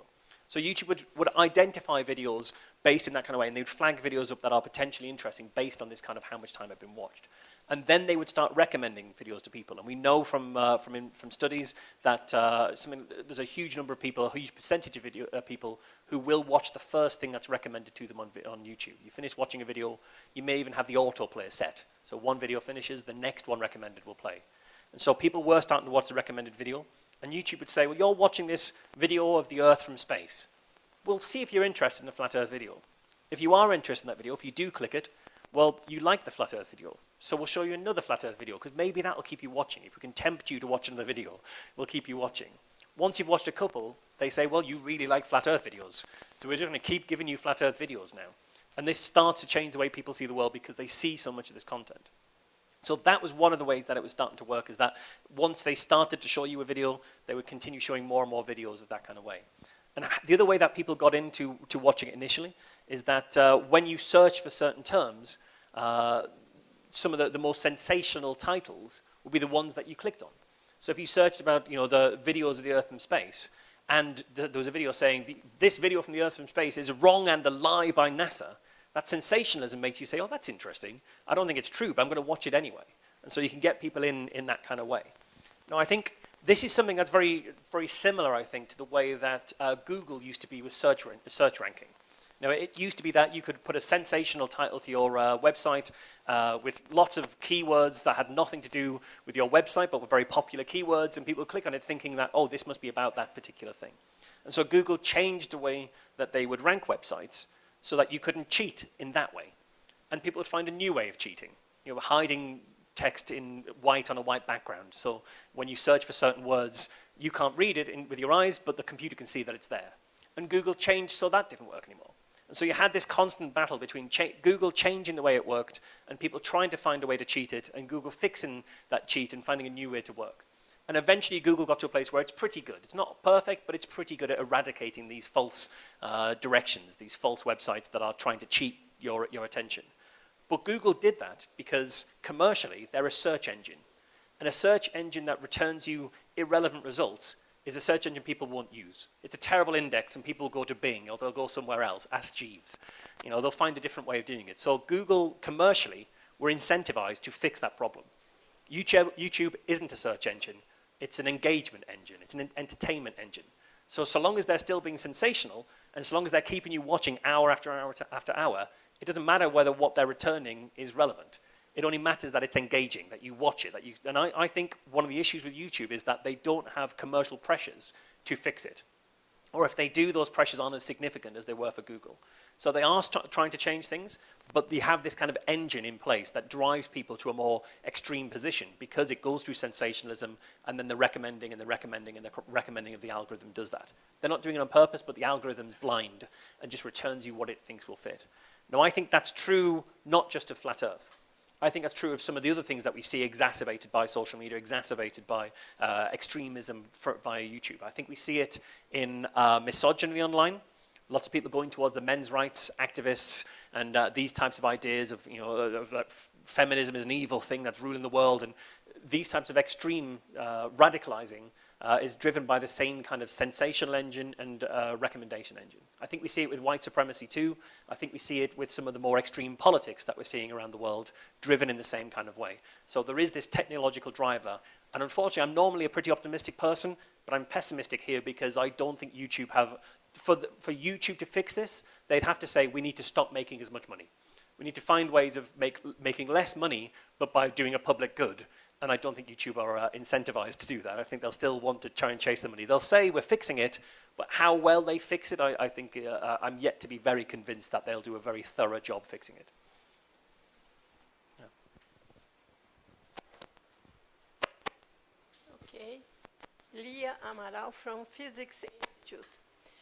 So the main point, I think, is really that there is not one belief of this is the basic point, because human beings are completely crazy. This we know for everything of human history. And what we call science, it is something that starts with some rationalization, and then very, very slowly over time and generations reaches one point that it is the main line. And also this thing about the earth, and this comes from the beginning of our understanding, and it was very difficult to reach some common sense about it. Now, if you look really what happened at the Galileo's time, it's not at all trivial. And it was not possible to decide for one theory or another. It was really a kind of belief. Either you have the belief or you don't have the belief. So science goes very slowly, reaching something that there is one thinking. But then this comes out to be destroyed, but by somebody that it is out of the mainstream, always. And the point is that we are in a very difficult moment nowadays. There is not one belief about anything any longer. And especially if you see politics and everything that rules, in fact, woman power, it's completely crazy. If you want to look what is being discussed among lawyers and among judges in Brazil, they are all completely crazy. There is not at all something to be found as a direction or something that everybody agrees, not at all. And the point is that science is not unique. It's not only that there is one flat earth belief. There is not one science belief. It's many small things that are considered to be scientifically proved, but they don't join each other. So you may, as a physicist, there are lots of things in which I believe, but I know that everything about life and human beings, it's out of scientific knowledge on a real sense. So lawyers even use rhetoric to defend opposite points of view. That's considered to be okay. So I think what is wrong is to believe that humankind is rational. I agree. I do agree that functionally we aren't instinctively rational beings. And I think skepticism is a perverse instinct, and science, in a way, is a perverse instinct that gets us to a better place. But you have to fight against some of your natural inclinations to do so. You have to, in any given time, what you want to be doing is say, I think this thing, how do I prove that I'm right? That's our instinct to do that. I think I'm right, how do I prove that I'm right? And the way to really get anywhere is to say, I think this thing, how do I prove that I'm wrong? If I run out of ways to prove that I'm wrong, maybe I'm right. And I have to hold on to the idea that maybe I'll find a way to prove myself wrong one day. And that's how we're able to investigate the world and start to make scientific discoveries and discoveries about the nature of reality, the nature of the universe, not by saying, I have an idea, I'm going to prove it right, but by saying, I have an idea, I'm going to try as hard as I can to prove it wrong. And when I run out of ways to do that, maybe I can accept it as true. But it goes counter to our nature. It goes counter to what our gut tells us is the way to be. But it's the only way to progress things forward, is to try and prove ourselves wrong and hold on to the idea that we may still be wrong one day. Even if we've tried everything we can, we may still be wrong. We get the chances of it get less and less the more work we do to prove that to try and prove that we're wrong and fail. But you have to hold on to the idea that all knowledge is essentially provisional, but some knowledge is more provisional than others because it's been more and more proved. Yeah. Do you have another question from anyone? Ah, fantastic.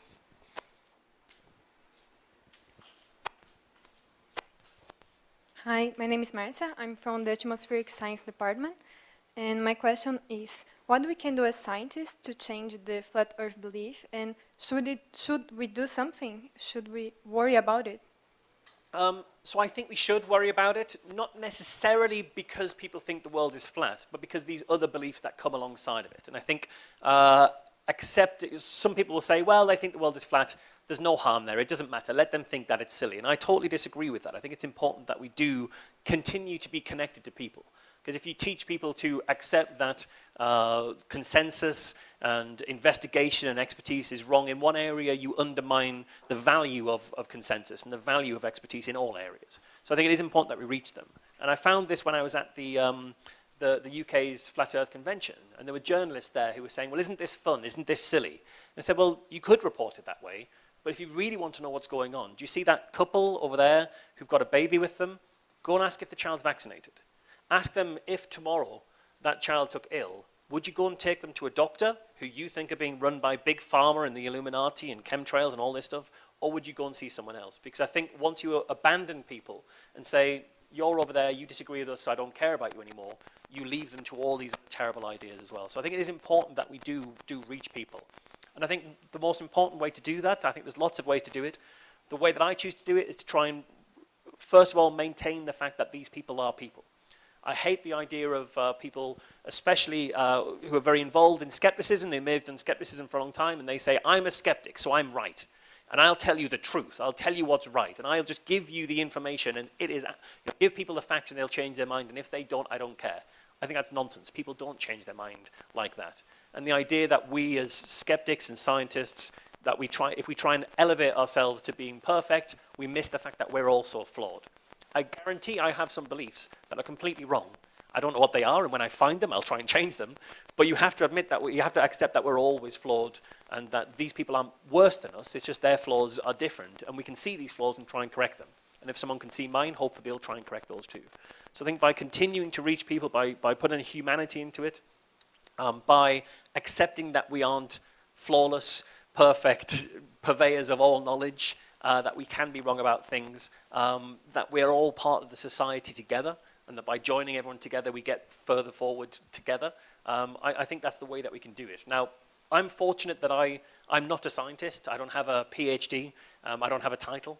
I don't have that to defend. I think it's very useful for this movement to be able to say, this doctor, she knows everything about this. She is the expert. And I'm going to communicate that and introduce her, and you can hear from her, from the expert, but I'm also going to talk to the patient. I'm going to talk to other patients in these areas and try and have a plurality of voices, of which expertise is one of those. But I think if we over-rely on expertise and say, we're right because we're experts, I think that's when we cut people off, and people can't connect with that. We have to remember how we talk to each other. And the way that we communicate is through stories. We tell stories all the time. It's how we reach people. And if we can find the way to put the stories back into the work that we're doing, we can then use those stories to deliver accurate data, rather than say, the statistics say that you're wrong, and that's all that matters. It isn't all that matters. How you can convey those is what really matters, and whether people can go along with you.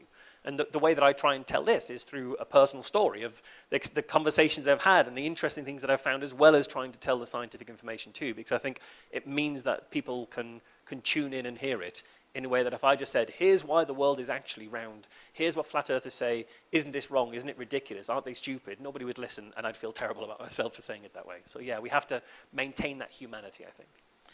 We have 2 questions that came from email. First from Gustavo Beocchi. Would you say that the main problem with the flat earth way of thinking is their a priori approach? Which other problems in their approach to reality, or to how they look at the earth, would you say appear in their way of thinking? Yeah, that's a tricky thing to answer, really, I think. I think a big part of the problem is what I was saying a moment ago, I guess, is that that failure to look for ways that they're wrong. It's first and foremost, I'm right, and I can support that through all of this evidence. I can prove that I'm right for these reasons.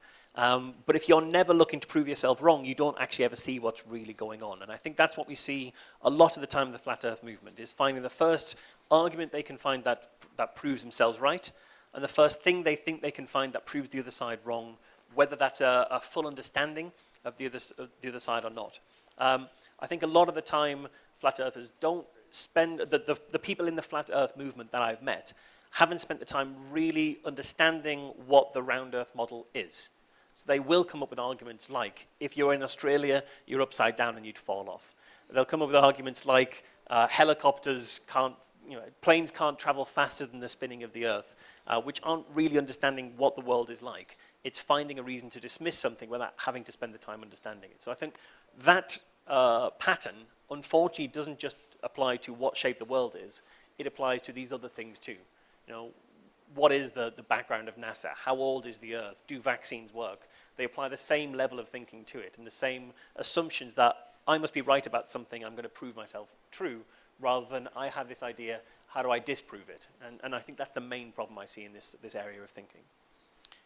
Next question that came from the email comes from Alfredo Jabor. I'll rephrase a little because he makes a question very pointed about the Brazilian situation, but I think we can generalize it a little. You said that lots of extreme beliefs come with flat Earth, and the far-right ideas, misogynistic ideas, creationism, very toxic forms of religious extremism. How do we deal with these peripheral beliefs? You're defending a dialogical approach, a friendly approach. Would this work with political extremism also? I think so, and I do just want to clarify, when I talk about extreme misogyny and white supremacy, I'm not saying those are in the Flat Earth movement, but I'm saying that the path that people use to get to Flat Earth, that path is very similar to radicalizing people to these other positions. So I don't want to say that, I'm not saying flat earthers are all extreme misogynists, but I'm saying their radicalization process is very similar. So I just want to clarify that.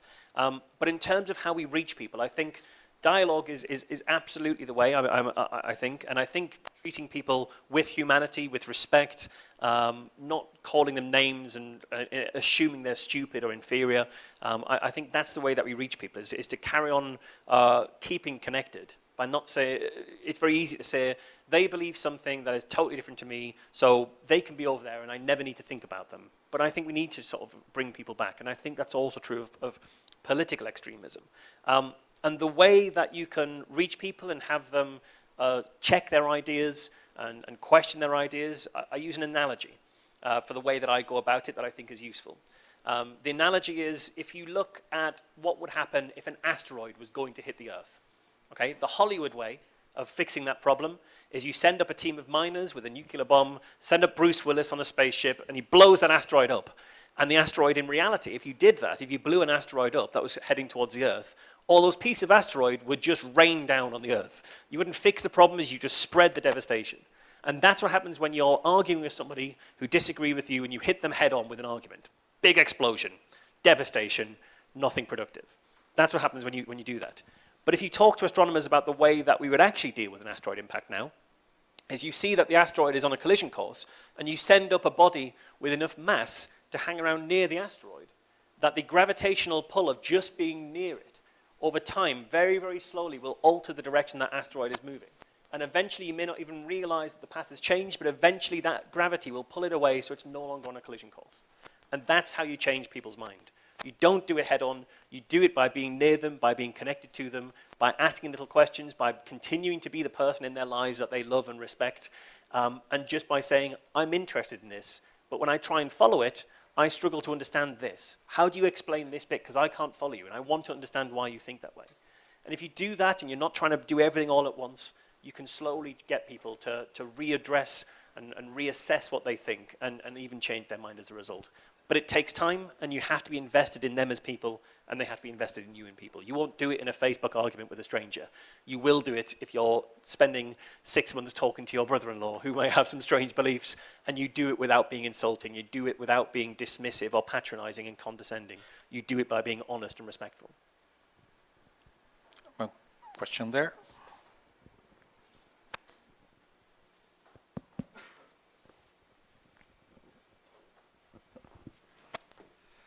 Marcelo Yamashita from Quest of Science and Institute of Theoretical Physics. My question is, how can you be reasonable with the people who deny facts? Because it's not, in my opinion, it's not a kind of a lack of knowledge, but they are denying facts. Don't you think it's like play chess against pigeons? I guess it can be, but I think the key is to not play chess. I don't treat it as a debate or a game. If I was in a room where I was expected to play chess with a pigeon, I might spend my time trying to learn about pigeons, because I've got this opportunity with a pigeon in front of me to study pigeons. My point is that they do not recognize the rules of the game. Yeah, they don't. And so you're right, they don't recognize the rules of the game. And I think that is true when you're in a position where you have to debate with someone. And I think it does change depending on the purpose of the conversation that you're having. When I interview people who I disagree with, the purpose of my conversation isn't to change their mind, but it's to understand as much as possible about what they think. And maybe I'll give them the questions that will change their mind later on, but I'm not trying to do it in that conversation. That would be very different if I was in front of a large audience and I had a flat earther there and it was me versus a flat earther in a debate. I'd have a different tactic, because in that place I'm trying to influence the audience. But even then, I think when you go head to head with somebody, what happens is you come up with arguments that they've already thought about. And they've already thought about them and they already have a rebuttal. And you just go through a dance that they've done 1,000,000 times and you might have done 1,000,000 times. When you're talking to a creationist who thinks the world is 6,000 years old, if you do all the things that they're expecting them and they give you the same old defenses all the time and no one really learns anything. So you have to think of a different way of doing it. And in that way, I try and have a conversation. And I try and turn it into an actual conversation rather than an aggressive debate, to try and say, well, tell me a bit more about that. And when I come to that point, here's where I struggle to understand. So how do you explain this bit of it? Because I struggle to follow you there. And if you do that, what happens is instead of their defenses going down, you can open them up and you can walk around their belief with them, and then you can walk around the maze that's inside their head. And if you're doing that and you're able to have it in a way that people are buying into the conversation and they genuinely think you're interested, the only way to do that is to be genuinely interested, you can walk around that maze, and occasionally you can say, let's turn left here, and there's a wall they didn't know was there because they've never done that before. Because the only time they've ever talked to people they disagree with has been the same conversation they've had a million times. So so by having a collaborative approach, you can actually go in a different direction, but you have to be very careful about the audience that you have. And when it comes to a subject like homeopathy, for example, I don't do debates about whether homeopathy works, because that is a completely settled subject. And if I go on the radio, as I do quite often in the UK, and they say, well, we're going to have a talk about, we've got a homeopath here, and we're going to talk about how great homeopathy is, and they're going to say it's great, and you're going to say it's wrong, we'll have this debate. I say, well, we're not going to have this conversation, because you wouldn't have the homeopath on if I wasn't there. So by me being there, you're facilitating these arguments, their arguments to be heard, and then people will call in and tell you how great homeopathy is and that it works. And what you've done as a show is just tell the audience that homeopathy works. So I don't get involved there. I say there are genuine questions to be had, but that isn't one of them. So it's picking and choosing the battles, and the battles you choose, treating them not as a battle, but as a conversation. And that's how I go about it. And when I do meet someone or I interview someone who is being particularly aggressive, fortunately, the places in which I typically interview people, my listeners know that. And there's nothing I like more than when I talk to someone. I talked to a guy who was an AIDS denialist. He believes that AIDS doesn't really exist. He believes it's all a consequence of immoral lifestyles.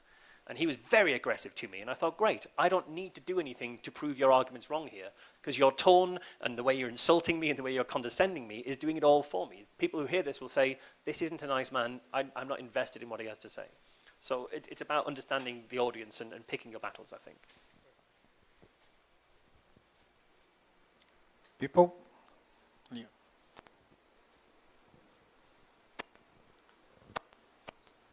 Yeah. So, the title was The Rise of Flat Earth Belief.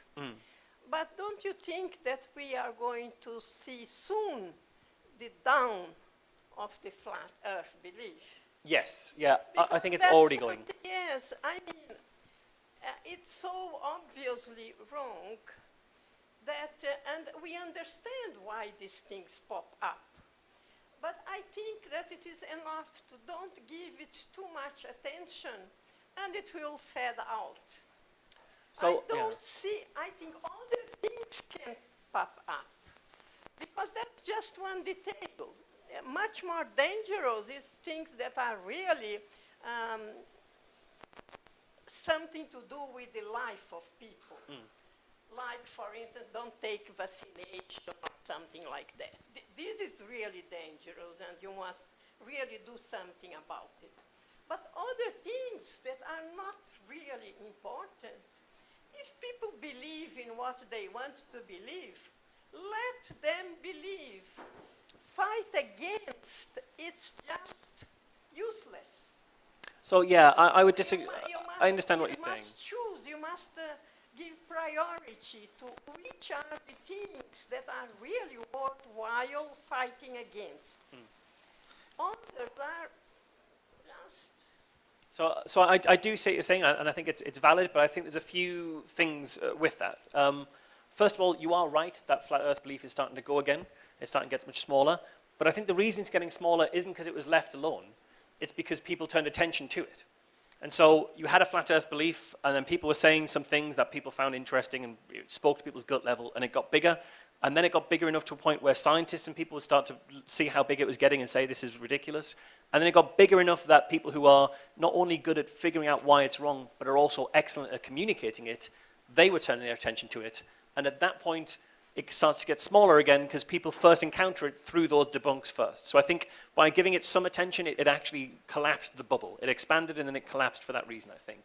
I also think Flat Earth is a good case study in understanding irrational beliefs because it isn't tainted by the possibility of being true.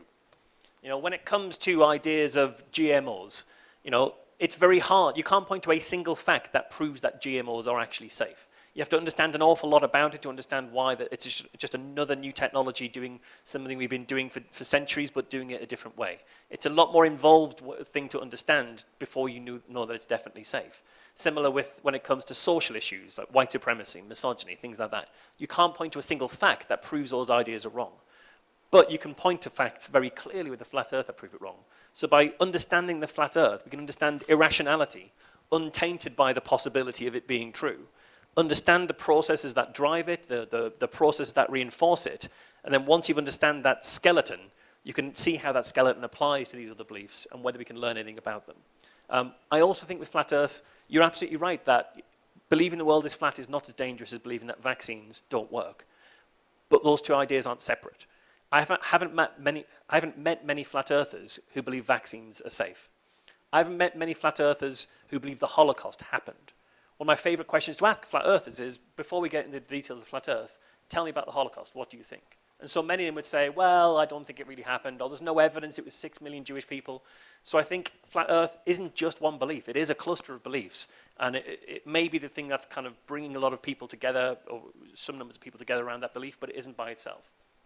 At the heart of it, it's about irrationality, it's about inability to see through rhetoric, it's about inability to recognize what's a good argument, what's a bad argument. And by using flat earth as a case study on that, you can then apply those principles to other things as well. So we can move them into vaccines. And I'm also fortunate that I do this for a living, so I don't spend all my time on flat earth. I do spend my time on the vaccines and on homeopathy and alternative medicine and cancer cures. This is just one avenue of it. So we do have to prioritize, but we aren't so limited in time that we only have to focus on one thing. So yeah. Well, we'll have one final question.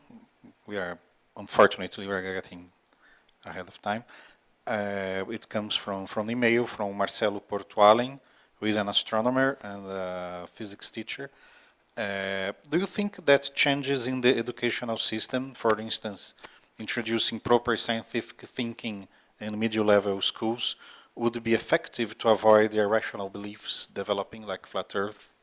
Yeah, I do, and so I get asked this question quite a lot. People ask me when I give talks about alternative medicine, for example. People say, should we teach critical thinking in school? Should we teach children that homeopathy doesn't work? And I say yes and no. That we absolutely should teach critical thinking, but we shouldn't tell kids what does and doesn't work and think that that's the job done. Because the last thing I want is for kids to learn that homeopathy is ineffective because it's just sugar water, and when they walk down the street, they laugh at the homeopath's clinic there and they walk straight into a chiropractor, or they walk straight into a cancer cure clinic because they've learned a list of things that do and don't work, but haven't learned the process of figuring things out. I think what we need to be teaching is how we know what's true, how we check ideas, the way we can verify things. That instinct or the principle of going against your instinct to say, I have an idea, how do I prove it wrong? That's kind of fundamental in scientific thinking. And I think actually, the philosopher was here earlier, and I think philosophy is a great way of doing that. We undervalue the process of philosophy, the values of philosophy, which is, how do we know what's true? How do we understand how we can recognize truth in the world around us and figure stuff out? I think that's really, really key. And one of the things that I've been doing a little bit in the UK is I give a version of this talk to schools. Now, it doesn't go into all the different flat earthers and the psychology, because it's much more school appropriate. But what I do is I give 10 reasons to believe the world is flat. And I don't tell the audience that I'm not a flat earther. I say, here are 10 reasons we should believe the world is flat. And I take them from the 10 most common arguments I see from flat earthers. And I say, the flat earthers say, question everything all the time. And I give them the 10 arguments. And then in the middle of the talk, I say, we should question everything. Let's question me. Let's go back over each of those 10 arguments and see if we can see if there's anything wrong with each of those 10 and what's actually really going on. And so you can then use that to say, this is how you can do rhetoric to be persuasive, but how we have to go through that. We have to look through and see what's really at the substance and how we get to that substance. And I think that's one of the principles. And again, I think Flat Earth is quite a useful teaching tool for that, because it's got elements that are fun and silly, but you can really use it to demonstrate the scientific method, to demonstrate how we can check ideas, and to prepare people to be critical thinkers, to prepare students to have those skills, to then apply those skills elsewhere. Thank you, Michael. It was very great lecture and the question and answer section. So this was the last installment of our seminar about what we can learn from ignorance. And I think Natalia would have to make a final announcement before we close the seminar. I'd just like to thank you all for all here for coming and who've been following us through this whole cycle of seminars, which was an initiative of the Institute of Advanced Sciences, Advanced Studies here in the University of São Paulo, and the Institute Question of Science. And we hope we can have another cycle of seminars next year. But I really wish to thank one very special person who really was the architect of the whole event, and that's Lenin Bicudo Barbara. He was the one who came up with the idea of having a cycle of seminars about ignorance and what we can learn from ignorance. And I think that it developed really well, and everyone who's been following all of our meetings knows that this is what university is all about, is for us to get together and discuss things that are relevant to critical thinking and to our development as thinkers and scientists. So I want to thank personally Lenin. He's very shy, but he's here, and I want us all to, if you can come up front, please, so that people at home can see you. I think this is the man that we should be applauding, because he's the one that set this whole thing together, and I hope that next year we can have something else entirely different, maybe. Do you want to say a few words? I just would like to thank you all for coming. You, Natalia, for your kind words, and Marshall for the excellent talk on the rise of flat Earth belief. And I hope we continue discussing the topic of ignorance, because there is a lot of it in this world, and so there will be a lot to talk about. Thank you. Thank you all for joining us in this cycle of seminars, and I hope next year we'll have some more.